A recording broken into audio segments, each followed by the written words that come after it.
Bismillahirrahmanirrahim. Assalamualaikum warahmatullahi wabarakatuh. Apa kabar teman-teman semua? Selamat siang waktu Indonesia bagian Barat untuk teman-teman yang ada di Indonesia. Dan selamat sore untuk teman-teman yang ada di Korea Selatan. Alhamdulillah kita bisa ketemu hari ini dalam segmen Serba-serbi Korea. Ya, temanya akan kita bahas tentang tanya jawab seputar pendidikan di Korea. Masya Allah sudah banyak yang join. Alhamdulillah, selamat datang semuanya. Saya Rahma, saya ucapkan selamat datang dan selamat bergabung bagi teman-teman yang sedang menyimak live Instagram hari ini. Hari ini kita akan kedatangan seorang tamu. Beliau adalah Ibu Ana Hertriana Kusuma atau biasa kita kenal dengan Ibu Ana Kusuma. Beliau adalah warga negara Indonesia yang tinggal di Korea sejak tahun 1999 atau kurang lebih ya, berarti sudah 20 tahun lebih. Dan beliau juga menikah dengan warga negara Korea serta dikaruniai 2 orang anak. Nah, kegiatan beliau saat ini adalah sebagai tenaga pendidik di Dinas Pendidikan Kota Seoul. Masya Allah makin banyak yang bergabung. Halo semuanya, Assalamualaikum. Nah, kita undang aja langsung ya Bu Ananya. Untuk teman-teman sambil menunggu saya undang Bu Ana, bisa tulis pertanyaan di kolom komentar. Nanti insya Allah jika ada waktunya, di samping pertanyaan-pertanyaan yang sudah masuk, bisa saya bacakan. Oke, selamat menunggu ya, sebentar ya.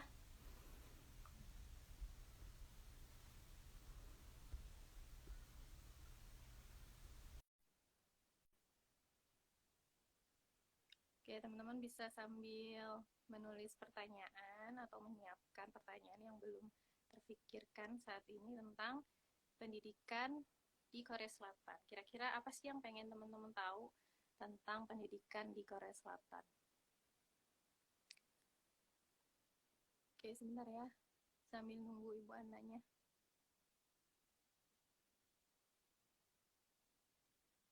Nah, kenapa sih ya kita tuh kayaknya menarik banget gitu untuk berbicara soal pendidikan, karena ya katanya itu kegagalan terbesar kita adalah ketika seorang manusia itu berhenti belajar. Makanya menarik banget untuk bahas soal pendidikan, karena belajar itu kan sepanjang hidup, sepanjang hayat kita gitu. Kita akan terus belajar dan sangat apa ya, sangat menarik kalau kita bisa ambil sebuah pelajaran gitu, mengambil hal-hal yang baik di sistem pendidikan yang ada di sebuah negara. Oke teman-teman, sambil saya undang Bu Ana, teman-teman boleh tulis pertanyaan di kolom komentar ya, silahkan. Atau mau tanya ke Bu Ana langsung juga nggak apa-apa, maksudnya tentang gimana beliau bisa sampai ke Korea gitu, atau ceritanya tentang menikah dengan orang Korea gitu.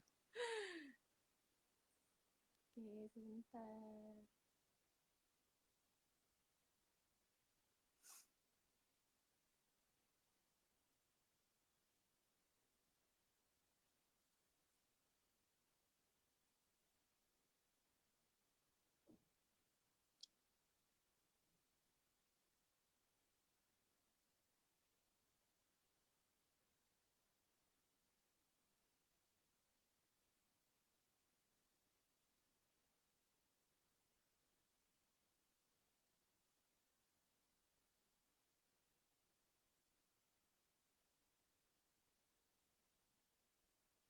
Assalamualaikum yang baru bergabung. Kita sedang menunggu Bu Ana join. Ya teman-teman, boleh silahkan yang mau ada pertanyaan boleh tulis di kolom komentar. Assalamualaikum, waalaikumsalam.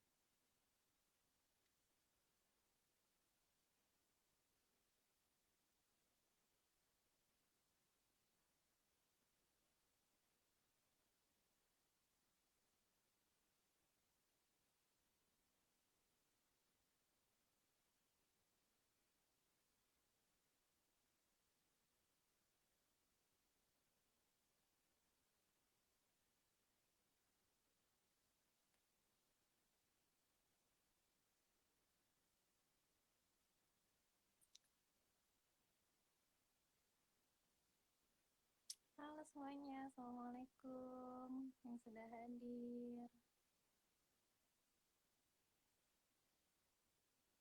Sebentar ya, kita lagi invite Mbak anaknya.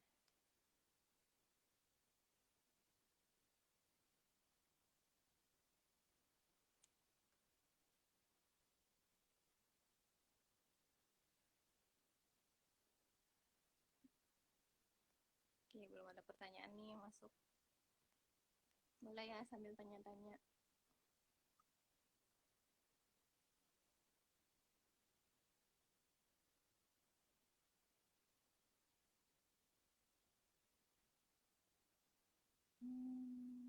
Oh, suaranya kecil. Oh ya. Waalaikumsalam. Kalau sekarang gimana suaranya? Maaf ya, tadi kecil berarti ya suaranya.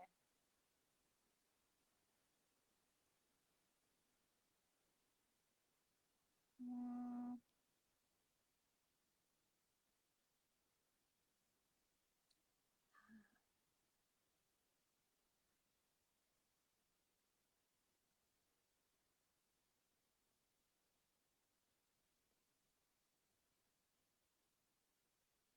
Hmm.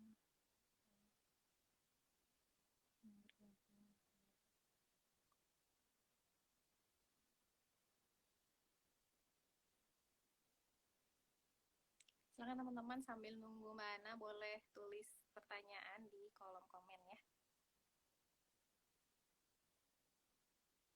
Gimana suaranya sekarang udah lebih besar?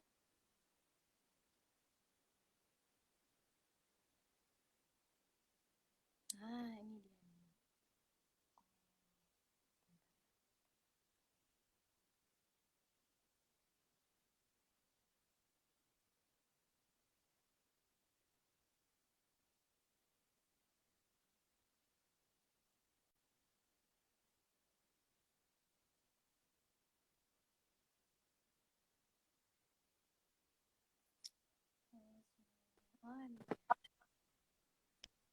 Oh, Nggak masuk. Alhamdulillah. Waalaikumsalam. Kora Putik. Mbak Ana sudah hadir ini. Coba kita. Udah, udah masuk belum? Sudah, tapi belum ada videonya Mbak Ana. Gimana ini? Coba di. Itu dah. Tadi yang tadi. Udah, Udah. Oke. Iya, udah. awal-awal. Alhamdulillah. Senang banget bisa Aduh, ketemu ini Mbak pertama Ana. kali Instagram. Aduh, pusing. Suara kamu kecil, suara aku kecil ya. Aduh, gimana ya? Sekarang udah gede belum Suara saya suaranya? kecil nggak? Enggak, Mbak Ana Suara saya jelas. kecil nggak? Jelas, jelas. Uh, Suaraku kecil nggak, Mbak oke. Ana? Enggak, jelas. Enggak. Oke, alhamdulillah. Nah, Mbak Ana ini alhamdulillah Mbak Ana sudah bergabung. Terima kasih Mbak Ana sebelumnya sudah menyempatkan waktu untuk live bareng sama kita nih. Masya Allah. Ini udah banyak pertanyaan yang masuk. Tapi sebelum kita jawab-jawab pertanyaan, tadi aku udah kenalin Mbak Ana nih. Mbak Ana kan sekarang kerjanya di ini ya, di SD negeri yang deket Islamic Jadi Center Itaewon. jadi saya tuh isanya tuh dibawa di Knas Seoul, dan ditugaskan di SD negeri yang berada di dekat Islamic Center di Itaewon. Iya. Ini Jadi soalnya saya lagi kalau di agak flu Itaewon, ini, agak flu. oh ya nggak apa-apa. Uh, Wakilah. Ya, uh, Itaewon itu uh. kan terkenal ya, Mbak Ana ya. Terkenal dengan makanan-makanan halal untuk para wisatawan ya. Alhamdulillah. Iya, bisa mampir nanti ke Mbak Ana tuh. Terus sebelum kita jawab pertanyaan nih, pengen tahu gitu cerita singkatnya Mbak Ana bisa sampai ke Korea itu gimana, Mbak Ana? Tadinya cuma iseng sih. Sebenarnya sebenarnya dulu ya di zaman apa sih di zaman era saya itu saya belum belum salam dulu ya. Assalamualaikum warahmatullahi Ayo, wabarakatuh. warahmatullahi wabarakatuh. Sebenarnya dulu di zaman era saya itu kan orang lebih cenderungnya ke berkiblat ke Jepang ya. Betul, Eh, betul. saya waktu itu salah satu korbannya. Salah satu korbannya saya begitu apa sih, begitu menyukai drama Jepang, musik Jepang gitu sampai akhirnya saya belajar bahasa Jepang dari sejak SMA. Jadi sejak SMA, setelah selesai bahasa Jepang, terus udah gitu saya kuliah kan. Saat kuliah juga tetap masih belajar bahasa Jepang, saking pengennya ngebet ke Jepang gitu kan ya. Tapi ternyata kan setelah lulus dari, kebetulan saya dari UPI, saya mengambil manajemen pendidikan manajemen marketing di sana. Pada zaman itu saya ingin ke Jepang, cuma kan kalau Jepang ya tahulah gitu ya, ada biaya, tapi saya sendiri juga pada saat itu nggak mau lah minta-minta sama orang tua gitu kan ya. Usaha sendiri ya, pokoknya berdoa lah gitu, berdoa ya, kerja apa yang bisa gitu kan ya. Nah tiba-tiba ya isanya tuh ada celah. Tadinya sih ada celah sih, saya pertamanya ke Malaysia dulu sih. Celah, alhamdulillah saya ada di perusahaan, bekerja di perusahaan Jepang. Sampai itu sampai jadi tambah ngebet lagi gitu kan ya. Nah udah pulang dari Malaysia pengen ke Jepang gitu kan, tapi gimana caranya gitu kan. Akhirnya saya cuma kerja di perusahaan-perusahaan Cina, Taiwan kayak gitu kan, karena backgroundnya di ekonomi. Tiba-tiba ada apa sih? Ada pengumuman di koran Kompas, ada training ke Korea gratis. Waduh, ini Korea tuh apa gitu kan ya? Pas saya lihat di peta, wah Korea dekat sama Jepang gitu kan. Wah, emang saya tipe orang yang suka berpetualang gitu kan ya, menyukai sesuatu yang baru gitu loh. Udah deh, pokoknya yang penting pergi ke luar negeri, deket-deket ke Jepang, berarti dari Korea nanti bisa mampir ke Jepang gitu aja sih impiannya. Cuma itu aja Oh, sih, belum ada tiba-tiba ini ya. drakor gitu ya. Belum ada K-pop, Belum, belum ada belum K-drama. zaman saya dulu Korea tidak seheboh sekarang ya.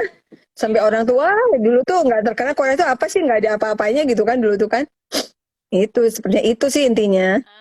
gitu. Akhirnya dari ketidaksengajaan itu ya ikut-ikut Mm-mm. training Korea. Terus bisa menikah dengan warga negara Korea gimana, Mbak?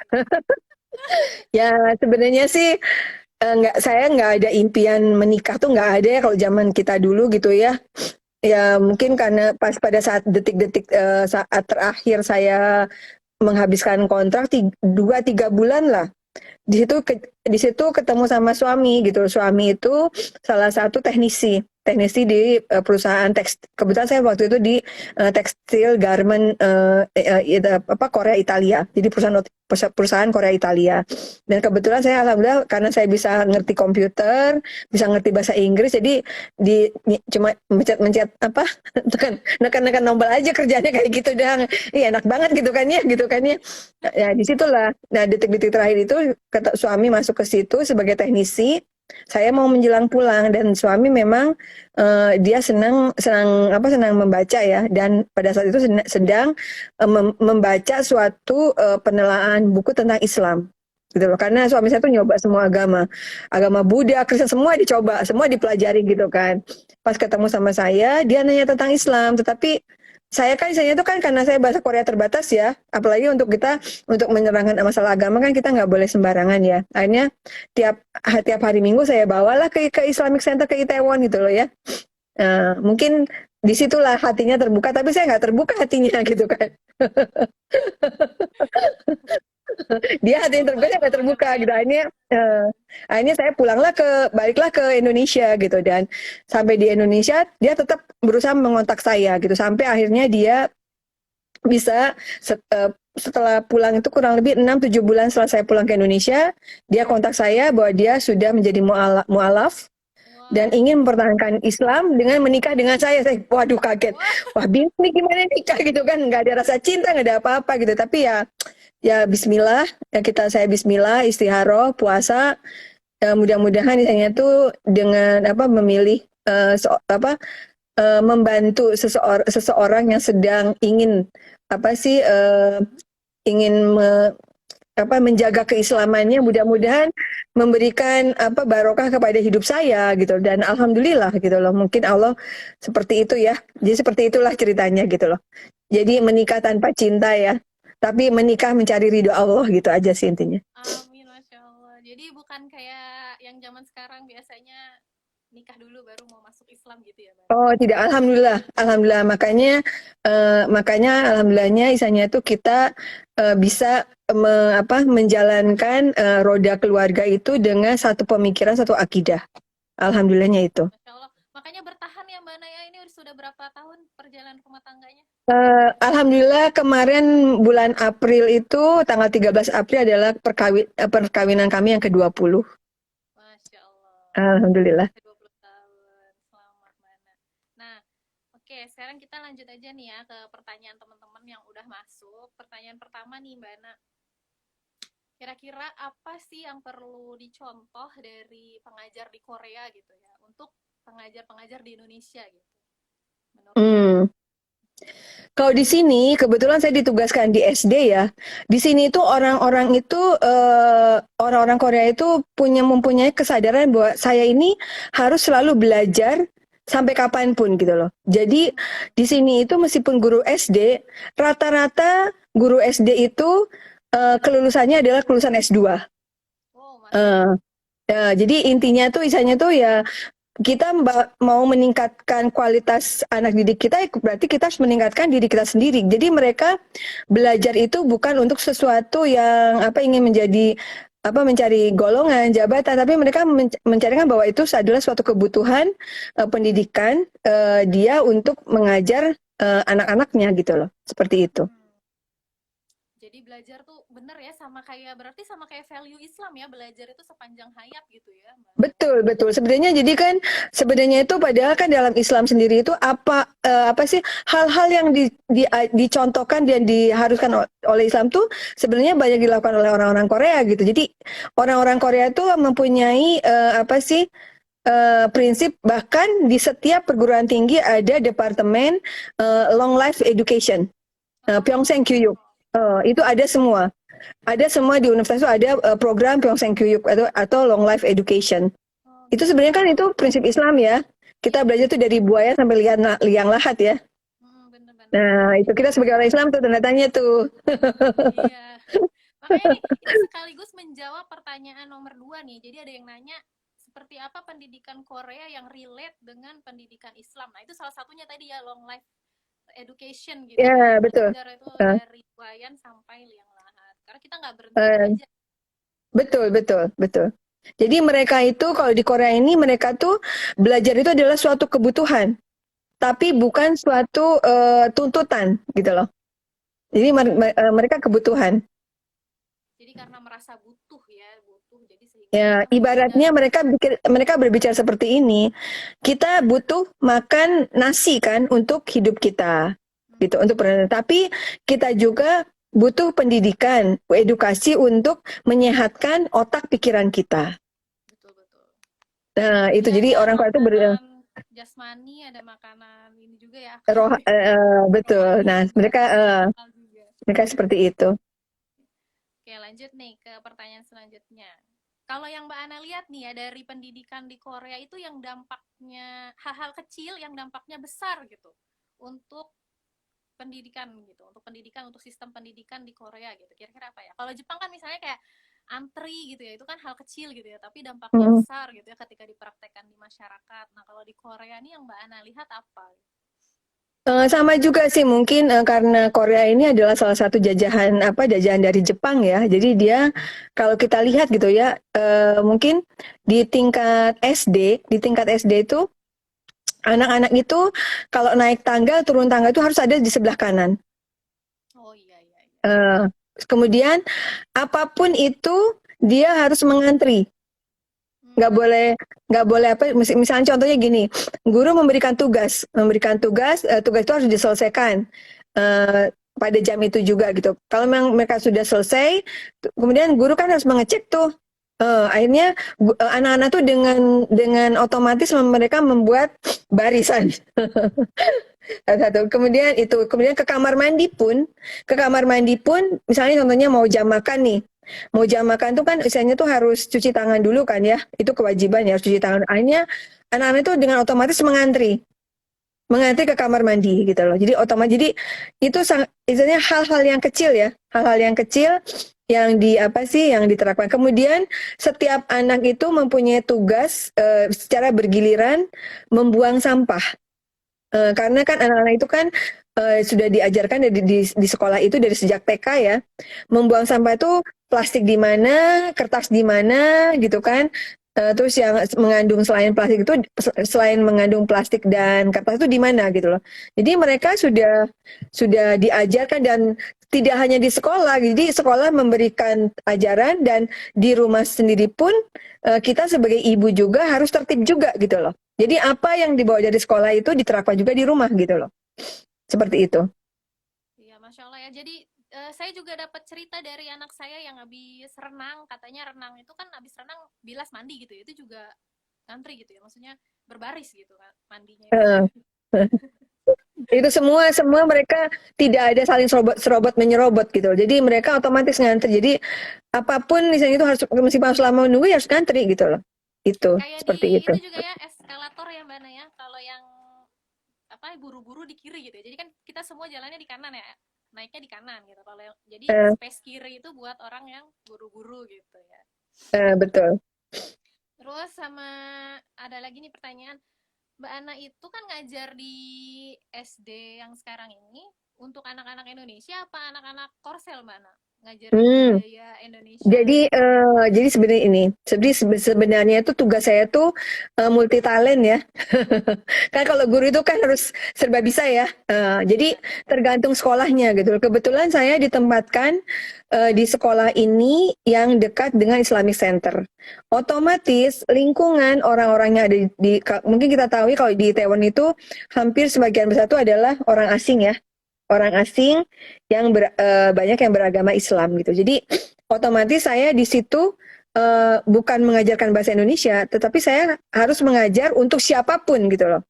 Dan kebetulan di sekolah ini 57% itu adalah orang asing dan mix ya. Nah, Banyak ya. di sini saya ditugaskannya untuk mengajar bahasa Korea dasar untuk para anak-anak asing yang tidak bisa berbahasa Korea gitu loh. Oh, Dan juga membantu ibu-ibu untuk konseling, karena kan kita kan tahu ya, mungkin Mbak Rahma juga kan jadi ibu tuh di sini tuntutannya banyak ya. Banyak pengumuman ini, pengumuman itu, harus ini, harus itu gitu loh. Jadi saya sendiri juga banyak orang tua yang tidak ngerti gitu loh, tidak ngerti sistem gitu loh. Seperti itu. Jadi saya harus membantu juga itu. Tapi di sela-sela yang lain juga saya harus punya program juga, wajib program itu untuk memperkenalkan tentang Indonesia juga kepada anak-anak Korea dan anak-anak oh, yang lain yang ada di sekolah itu. Seperti itu. jadi mengenalkan Jadi ya budaya Indonesia. tergantung. Ya kebetulan karena saya orang Indonesia ya saya apa sih, ada tugas tambahannya itu mengajar budaya, memperkenalkan Indonesia. Seperti itu. Iya. Dan emang ini banget ya setiap hari tuh dari sekolah tuh banyak banget pengumuman gitu mana saya sampai pusing. Ya mau nggak mau ya, Hari jadi anaknya apa gitu. tidak hanya anaknya yang belajar, tapi ibunya juga harus Iya. belajar gitu loh. Terus ada lagi nih pertanyaan ya. Katanya nih di Korea itu jam belajarnya bener gak sih Mbak Ana 14 jam? Jadi mereka kan kadang udah sekolah terus belajar lagi apa sampai segitunya gitu. Jadi gini sebenarnya, kalau di SD ya, mungkin kalau di SD kita tahu ya, kalau di SD itu kan tergantung tingkatannya ya. Kalau kelas satu sampai kelas 3 itu dalam seminggu tuh ada hari yang cepat selesai, dan jadi kalau di sini, kalau di sekolah saya seminggu itu 2 hari itu kita bisa selesai, anak-anak itu jam 12.30 pulang ke rumah.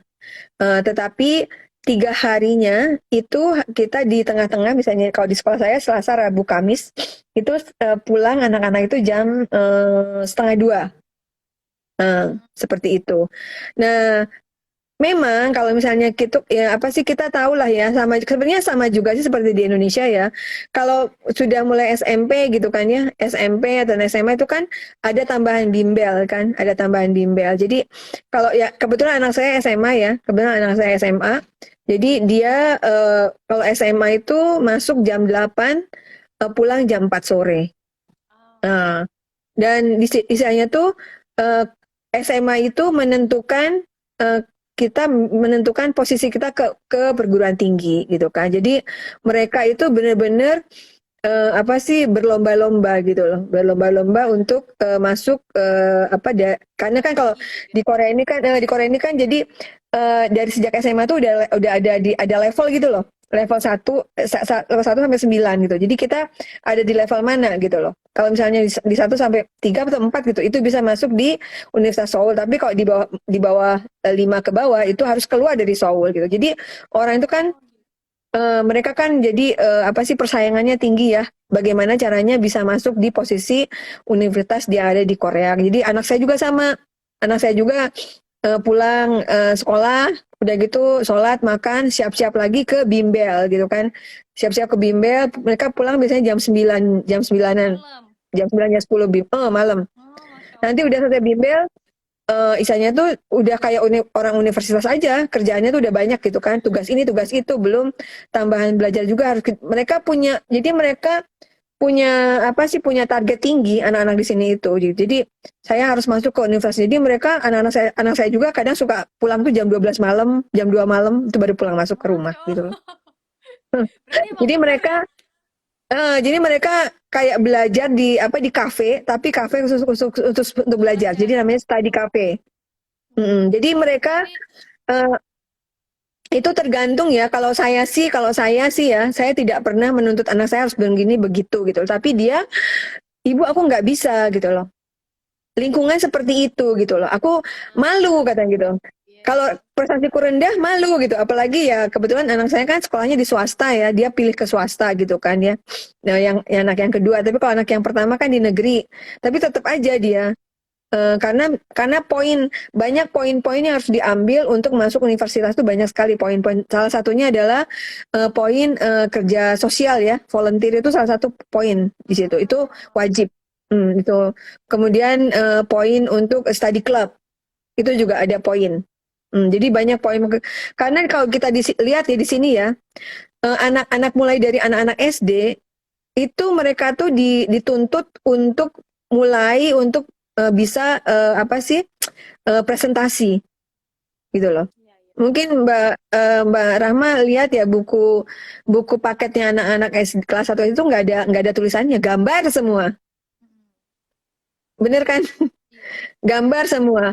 Itu anak-anak tuh sudah harus presentasi dari gambar itu sudah harus berani mengungkapkan. Nanti mulai udah setelah kalau yang saya lihat ya dari anak saya, setelah kelas 3 itu mereka harus bikin kayak apa sih?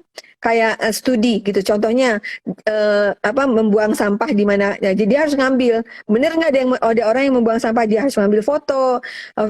Udah gitu harus bikin PPT dan presentasi di depan anak-anak itu. Bagaimana efeknya seperti itu. Jadi udah anak-anak tuh sudah seperti itu gitu tuntutannya. Gitu. Berarti emang salah satu faktornya kenapa anak-anak bisa sampai ambisius kayak gitu karena lingkungannya ya Mbak Ana ya. Jadi karena Betul. lingkungannya begitu, mereka harus begitu gitu ya. Betul. Karena kan bagaimanapun juga kan lingkungan itu lebih efeknya tinggi ya, Heeh. seperti itu. Nah, Jadi ini emang ada apa pertanyaan selanjutnya kayak gitu nih Mbak Ana. Jadi motivasi mereka itu salah satunya apa gitu untuk bisa seambisius itu dalam belajar? Berarti tadi lingkungan ya. Menurut Mbak Ana ada lagi nggak selain lingkungan? ya mereka ingin masuk ke universitas yang baik gitu loh. Hmm, mengajar pendidikan yang Eh, lebih baik gitu ya, yang lebih bagus gitu. betul betul. Karena itu mau Sama nggak aja, mau, misalnya itu mereka sama aja kayak di sama Indonesia kan passing grade ada passing grade gitu ya untuk masuk ke universitas-universitas gitu ya. Hmm. sama saja sih di Indonesia juga seperti itu juga sih. Kalau saya lihat ponakan saya juga bimbel lah, apalah Iya, inilah itu sama iya. aja gitu loh. Hmm. Cuma Apalagi karena masuk kan kalau eh, ya kayak kalau di masuk Korea ini kan lebih lebih PTN kan di langsung. kalau di Korea itu terlalu didramatisir dengan adanya drama-drama itu kan Iya ya. benar. Nah, jadi orang tuh terlalu, oh kayaknya tuh Korea emang iya gitu loh.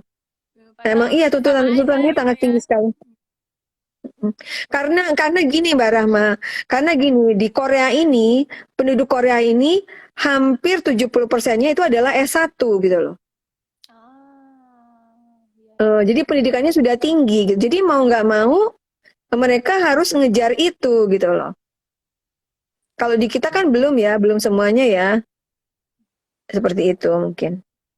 Terus ini pertanyaan nih yang ada beberapa nih masuk senada gitu ya karena mereka kan ngelihat sosok mana gitu bisa ngajar di Korea gitu ya jadi tuh ada yang bertanya-tanya kira-kira kalau saya tuh bisa nggak sih ngajar gitu saya tuh lulusan misalnya ada yang tanya saya jurusan pendidikan anak terus saya jurusan pendidikan kimia itu gimana gitu, bisa nggak sih sebenarnya mana kita mau ngajar di Korea gitu?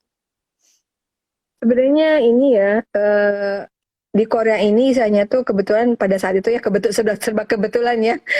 Jadi Hmm. pada tahun 2009 itu sebenarnya untuk posisi guru itu hanya bisa untuk orang Korea saja. Hmm. Ah, Tetapi di tahun 2009 itu tiba-tiba Korea ini mengalami suatu perubahan ya, eh, efek dari Olimpiade 88 dan efek dari World Cup 2002. Begitu banyaknya masuk orang asing ke Korea ini dan banyaknya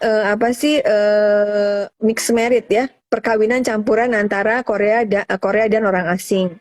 Jadi banyak efek-efek kendala-kendala di bidang pendidikan. Contohnya banyak orang-orang asing yang misalnya itu tidak bisa menguasai bahasa Korea. Tetapi dia sendiri mempunyai anak, jadi dia tidak bisa bagaimana eh, apa sih eh, me, apa ya membantu anak-anak ini untuk sekolah di sekolah Korea gitu loh. Karena kan pendidikan itu yang utama kan dari ibunya ya. Ibunya nggak bisa bahasa Korea, bagaimana anak bisa membantu anak-anaknya itu bersekolah. Jadi banyak permasalahan dari anak-anak asing dan anak-anak mix yang terkendala dalam bidang pendidikan. Tuh, akhirnya mereka melihat di Amerika, melihat kebijaksanaan di Amerika. Jadi orang-orang asing yang menikah dengan orang Korea dan mempunyai potensi, nah mereka lah yang diambil gitu loh. Jadi saya sendiri juga waktu itu ya itu syarat-syarat utama itu pertama adalah dari negaranya sebagai lulusan pendidikan, dia sarjana pendidikan. hmm. Kedua adalah sebelahnya harus orang Korea. Jadi mixed married ya. Oh, oh, Suaminya orang Korea atau istrinya orang Korea. Hmm. Kemudian ketiganya kita harus ikut tes. Karena program ini diadakan oleh pemerintah. Kebetulan waktu itu saya program ini diadakan oleh Dignas Seoul dan SNUE ya, Seoul National University of Education-nya. Jadi kita harus ngikutin tahap-tahap itu. Kemudian kita juga mau tidak mau harus punya bahasa Korea. Karena betul. salah satu tesnya itu adalah selain tes tertulis kita juga ada tes wawancara. Sama aja lah kita waktu pas kita sidang ya di depan beberapa profesor kita dikasih pertanyaan dalam bahasa Korea dan kita harus harus harus bisa menjawabnya gitu loh.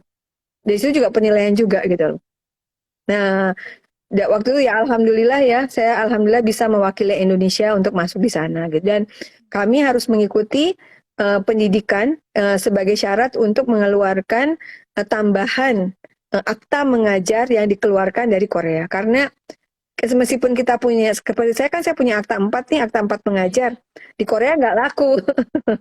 Jadi harus punya akta mengajar juga yang dikeluarkan dari negara setempat gitu loh. Jadi seperti itu dan kita harus mengikuti proses semua, mengikuti pendidikan selama 900 jam.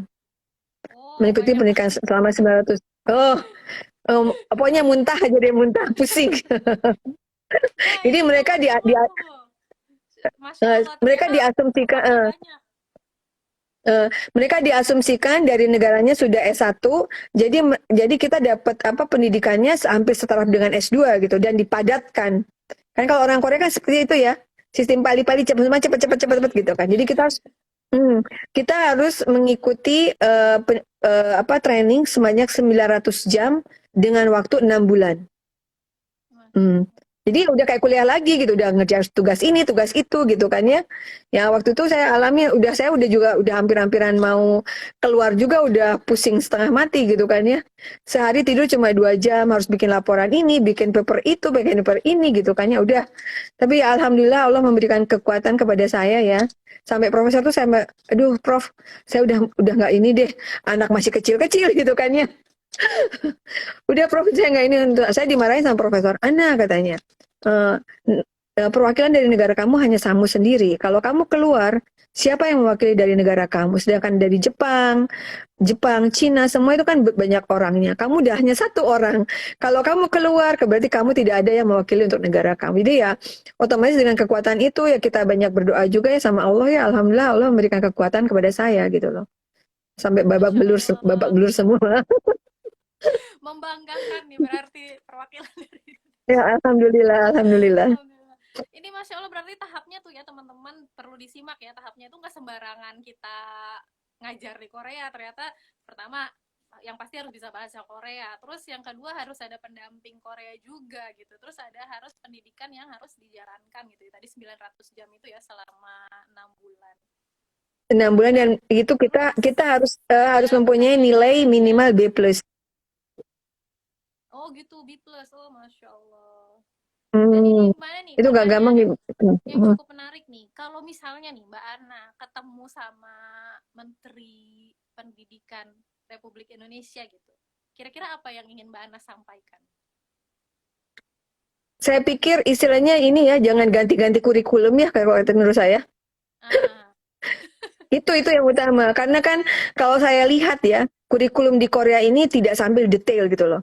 Jadi mereka hanya menentukan dari situ kurikulumnya secara garis besar, penjabarannya itu itu adalah apa sih kewenangan daerah itu sendiri gitu loh. Jadi jangan terlalu apa banyak ganti-ganti kebijaksanaannya, kayaknya pusing deh. Kasihan juga anak-anaknya juga gitu loh. Seperti itu sih kalau saya. Jadi terus buku nggak bisa eh, dipakai lagi ke tahun berikutnya gitu ya kalau ganti-ganti kurikulum tuh. nah, betul seperti itu. Jadi itu kan bikin pusing ya. Bikin pusing guru juga, bikin pusing pusing anak-anak juga, sekolah juga. Jadi intinya sekolah itu dari jenjang SD ya. Di jenjang SD itu sekolah itu bukan untuk mencari nilai. Jadi kalau ini mungkin untuk masukan. Jadi kalau di Korea ini sejak SD dari kelas 1 SD sampai SMP kelas 1 itu tidak ada angka, Iya tidak betul. berbentuk angka. Jadi hanya uh, cukup sangat memuaskan seperti itu gitu. Jadi, tidak ada penjabaran karena apa? Memang tujuannya itu adalah membentuk anak-anak ini untuk mempunyai karakter yang baik dan etika yang terutama etika yang baik untuk diri sendiri dan hidup bersosialisasi gitu loh. Uh, Baru pada saat SMP kelas 2 itu baru keluar nilai gitu loh. Jadi sekolah itu bukan untuk mencari nilai gitu intinya. Seperti itu. Masya Allah, iya benar banget. Anak saya juga rapotnya gitu ya Mbak Naya. Apa? Baik gitu ya, sangat baik gitu. Jadi Terus udah gitu ada bikin anak catatan nggak stres juga apa ya apa harus ngejar angka. uh, jadi anak-anak ini mereka belajar itu di SD itu bahagia gitu loh. Karena tujuannya kan bermain dan bersosialisasi. Jadi bagaimana kita sesama manusia saling menghargai guru, menghargai teman gitu kan. Kemudian ada hak-hak apa sebagai siswa itu harus tahu gitu kan. Jadi intinya seperti itulah gitu, bukan untuk tujuan mencari nilai gitu. Nah ini mudah-mudahan didengar oleh Bapak Menteri Pendidikan. Nah ini ada yang komen nih Mbak Ana. Di Indonesia tahun ajaran ini sudah ada kurikulum baru dari jenjang SD sampai SMA. Ada kurikulum Merdeka namanya. Wah baru lagi nih kurikulumnya kan. Apa itu saya nggak ngerti tuh kurikulum Iya apa itu saya Merdeka. Saya juga nggak ngerti, saya belum belum begitu mempelajari ya karena ya mungkin ya karena kan di sini sendiri juga tuntutan sebagai guru ini di sini juga sangat berat sekali ya di Korea ini ya. Ya, istilahnya makanya terus dulu tahun berapa ya itu ada exchange exchange teacher dulu, exchange guru Indonesia Korea itu guru-guru Indonesia yang ke Korea sampai kaget. Waduh, kok gini ya kata suasana kerja di. Waduh, nggak ini katanya gitu ya. Mereka benar-benar mereka mempunyai apa sih target-target yang harus dicapai gitu loh. Seperti itu. ya jadi kasihan juga pengajarnya yang Mbak Naya kalau ganti-ganti kurikulum kan harus adaptasi lagi gitu ya. Masya Betul. Allah. Bikin program lagi, bikin ini itu lagi capek deh. Nah, nih nggak terasa ini kan udah mau jam 4 nih. Pertanyaan terakhir nih ya Mbak Ana ya. Eh kan kemarin ada yang nanya nih ke saya, kira-kira kalau misalnya kita tuh PMI swasta gitu. Misalnya swasta nih teman-teman, buat yang belum tahu, swasta itu untuk istilah yang PMI yang overstay gitu ya. Itu kan anaknya berarti swasta juga gitu ya, tidak punya dokumen gitu. Itu gimana Mbak Ana untuk menyekolahkan ke sekolah? Sebenarnya kalau di sekolah ini, jadi pihak sekolah ini misalnya tuh mereka melihat kita sebagai hak asasi manusia ya. Kita sebagai manusia yang memerlukan pendidikan gitu loh. Jadi kita tidak bisa sekolah ini tidak menerima gitu. Jadi tetap sekolah itu menerima, tetapi ya apa istilahnya tuh tidak bisa maksudnya tuh mendaftarkan secara resmi gitu loh. Hanya Oh, membantu memfasilitasi anak itu untuk belajar gitu, belajar. itu aja sih. Oh, Gitu. Jadi berarti bisa contohnya aja ya tanya ke sekolahnya gitu ya, gimana betul. gitu. Jadi sekolah akan melindungi anak itu karena anak ini karena kalau di sini itu ya mungkin Mbak Rahma juga ini ya. Jadi salah satu misalnya kita orang tuanya misalnya Mbak Rahma udah punya anak ya, ingin memperpanjang visa. Itu salah satunya itu adalah akan ditanya apakah anak-anak ini benar-benar belajar atau enggak gitu loh. Iya, iya, Terdaftar diminta enggak gitu surat karena enrollment ya. Eh, karena kemarin sendiri juga ada mungkin ini ya Mbak Rama mungkin tahu apa sih orang-orang dari apa sih dari semacam dari Afghanistan, Syria gitu kan mereka korban-korban perang kan ya dan Mm-mm. dia masuk ke negara ini mendapat suaka dari pemerintah Korea dan mereka misalnya itu terdaftar menjadi warga negara Korea di sini gitu kan ya bukan warga negara jadi mempunyai visa lah intinya Bisa. diberikan visa suaka gitu kan. Nah, kemarin itu ada tuh sampai saya ditelepon sama imigrasi itu kan. Ini anak ini yang namanya ini bener-bener nggak sekolah gitu kan. Kegiatan sekolahnya sampai ditanya, jadi gurunya ditanya gitu loh. Hmm. Seperti itu karena kan kebetulan kalau saya sih kan misalnya tuh saya menghandle anak-anak asing ya yang masuk di program ekstrakurikuler dengan saya untuk penambahan bahasa Korea dasar dan matematika dasar gitu kan. Jadi ya mau tidak mau saya banyak kontak dengan orang tua dan apa orang tua murid itu kalau kalau kalau nggak pakai nomor HP mereka tuh nggak akan angkat. Kalau mereka pakai Oh, nomor nomor nomor apa sih nomor umum ya dia nggak angkat-angkat. Kenapa? Karena mereka ya kadang ada yang ilegal dia takut lah ya oh, takut dari mana gitu. Nah akhirnya otomatis ya saya sendiri juga dalam saat konseling itu ya mau nggak mau pakai HP sendiri gitu kan ya nomor baru diangkat gitu loh baru ada respon gitu loh. Nah, jadi akhirnya mereka memberikan nomor sekolah itu nomor saya gitu kan ya, bukan nomor gurunya gitu kan ya. Otomatis ya saya yang dicecar sama imigrasi, tapi ya memang itu anak didik saya gitu ya. Karena meskipun dia bukan di program khusus, tapi dia ada di program after school-nya dengan saya gitu seperti itu. iya, iya. Terus sama ini nih Mbak Ana, yang saya lihat menarik dari sekolah-sekolah di Korea itu, mereka menerapkan inklusivitas ya. Jadi menurut cerita anak-anak saya, di setiap mereka sekolah gitu ya, di kelas mereka yang di Seoul atau di Busan, itu pasti ada anak-anak yang khusus gitu ya, anak yang berkebutuhan khusus ya Hmm, Mbak Ana. ya betul. Jadi di sini di setiap sekolah di setiap sekolah itu ada kelas kebutuhan khusus gitu loh. Jadi jam-jam pelajaran tertentu mereka itu masuk bersama dengan teman-teman dan Iya, teman-temannya sendiri yang normal itu bagaimana dia beradaptasi dengan anak-anak yang berkekurangan ini. Jadi saling mau bantu atau gimana. Jadi ada rasa toleran dan apa bagaimana kita harus berhubungan secara sosialisme ya secara kemanusiaan gitu loh. Seperti itu. ya itu menarik sih buat saya, mungkin bisa dicontoh sama sekolah-sekolah kita ya, mungkin ada tapi belum banyak ya di Indonesia gitu yang Hmm, kayak gitu. karena anak-anak yang berkebutuhan khusus ini, kalau mereka jadi ada penelitian yang mengatakan bahwa bila mereka bercampur dengan orang-orang yang normal gitu, dia sendiri juga akan apa sih, maksudnya tuh tingkat ke kayak ADHD ya, itu kan misalnya tuh bisa berkurang gitu loh, bisa Hmm. berkurang dan dia bisa misalnya tuh beradaptasi dan apa sih mereka bisa apa ya berkurang lah intinya bisa bagaimana dia mempelajari beradaptasi dengan orang-orang yang normal gitu loh. Iya, baik, baik. Seperti itu. Terakhir nih Mbak Ana, ada nggak pesan-pesan dari Mbak Ana gitu buat kita kita kan yang anak-anak milenial ini terus Gen Z itu kan sangat terpapar dengan K-pop, K-drama gitu ya. Pesan Ya, jadi Mbak intinya gimana? eh, intinya seperti ini gitu. Sebenarnya di Korea sendiri gitu ya, di Korea itu tidak seindah ya, tidak seindah yang ada di dalam drama gitu. Jadi kenyataan tinggal di Korea ini adalah tuntutannya sangat tinggi sekali gitu. Baik itu dalam belajar, kehidupan, tingkat sosial dan segala pun itu mereka persaingannya sangat tinggi. Tetapi meskipun mereka persaingannya sangat tinggi, tapi mereka tuh saling ada rasa kerjasamanya sangat tinggi sekali di Korea ini. Rasa kerjasama dan rasa menghargainya itu sangat tinggi sekali gitu. Jadi itu mungkin yang harus kita apa sih harus kita tiru ya di Korea ini. Rasa kebersamaan, kebersamaan itu sangat tinggi dan kemudian rasa menghargai kepada orang lain itu sangat tinggi juga gitu loh. Jadi istilahnya tuh saya tidak akan bisa berhasil tanpa kamu gitu loh. Jadi kamu itu bukan saingan saya gitu. Jadi bukan itu. Saya Saling tidak akan bisa menguntungkan ya. berhasil kalau tanpa kamu gitu loh. Hmm.